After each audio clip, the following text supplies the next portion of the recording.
তারেক রহমান দীর্ঘ ১৭ বছর ধরে লড়াই সংগ্রাম করছেন গণতন্ত্রের জন্য।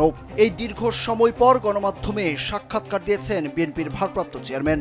বিবিসি বাংলার সাক্ষাৎকারে বর্তমান রাজনৈতিক পরিস্থিতি, দলের কৌশল এবং ভাবনা, নিজের দেশে ফেরা সবকিছু নিয়েই কথা বলেছেন এই নেতা।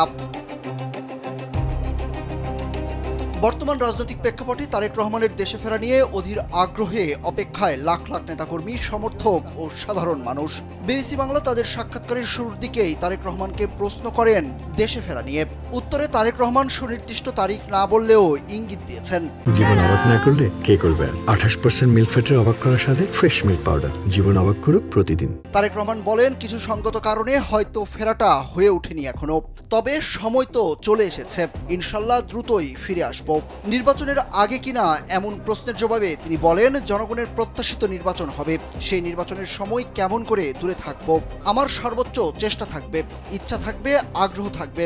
সেই প্রত্যাশিত নির্বাচনে জনগণের সাথে, জনগণের মাঝেই থাকবো ইনশাল্লাহ। দেশে ফেরার বিষয়ে নিরাপত্তা শঙ্কার কথা জানতে চাইলে বিএনপির ভারপ্রাপ্ত চেয়ারম্যান বলেন, বিভিন্ন রকম শঙ্কার কথা তো আমরা অনেক সময় বিভিন্ন ব্যক্তির কাছ থেকেই শুনেছি।